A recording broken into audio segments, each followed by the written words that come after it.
ಆತ ಚಿಗುರು ಮೀಸೆ ಹುಡುಗ ಪ್ರೀತಿ ಪ್ರೇಮ ಪ್ರಣಯ ಅಂತ ಸೋದರ ಮಾವನ ಮಗಳ ಹಿಂದೆ ಬಿದ್ದಿದ್ದ.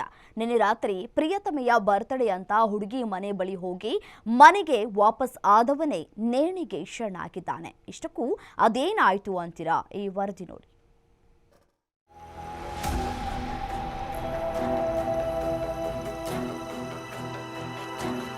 ಹೀಗೆ ಮನೆಯಲ್ಲಿ ನೇಣು ಬಿಗಿದ ಸ್ಥಿತಿಯಲ್ಲಿ ಪತ್ತೆಯಾದ ಯುವಕನ ಮೃತದೇಹ ಬಿಕ್ಕಿ ಬಿಕ್ಕಿ ಅಳುತ್ತಿರುವ ಕುಟುಂಬಸ್ಥರು. ಈ ಎಲ್ಲಾ ದೃಶ್ಯಗಳು ಕಂಡುಬಂದಿದ್ದು ಚಿಕ್ಕಬಳ್ಳಾಪುರ ತಾಲೂಕಿನ ಅಜ್ಜವಾರ ಗ್ರಾಮದಲ್ಲಿ.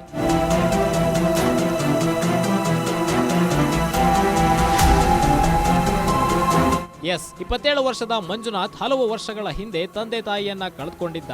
ಇತ್ತೀಚೆಗಷ್ಟೇ ತನ್ನ ಸೋದರ ಮಾವನ ಮಗಳನ್ನ ಪ್ರೀತಿಸುತ್ತಿದ್ದ. ಆದರೆ ಮೊನ್ನೆ ಪ್ರೀತಿಸಿದ ಹುಡುಗಿಯ ಹುಟ್ಟುಹಬ್ಬದ ಹಿನ್ನೆಲೆ ಸೋದರ ಮಾವನ ಮನೆಗೆ ಹೋಗಿದ್ದಾನೆ. ಆದ್ರೆ ಅಲ್ಲಿ ಏನಾಯ್ತೋ ಏನೋ ಗೊತ್ತಿಲ್ಲ.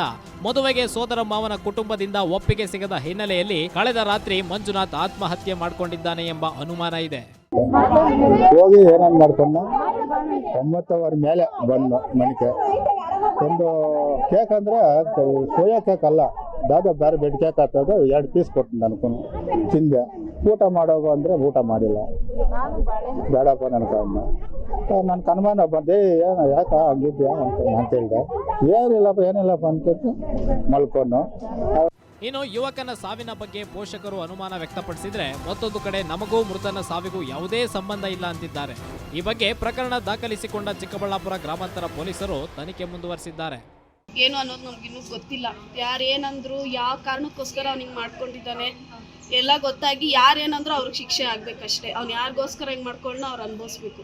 ಒಟ್ಟಾರೆ ಬಾಳಿ ಬದುಕಬೇಕಿದ್ದ ಯುವಕ ಮೀಸೆ ಚುಗುರುವ ವಯಸ್ಸಿನಲ್ಲಿಯೇ ಪ್ರೀತಿ ಪ್ರೇಮ ಪ್ರಣಯ ಅಂತ ಹುಡುಗಿ ಹಿಂದೆ ಬಿದ್ದು ಪ್ರಾಣ ಕಳೆದುಕೊಂಡಿರೋದು ವಿಪರ್ಯಾಸವೇ ಸರಿ. Rajappa, guarantee news, Chikkaballapur.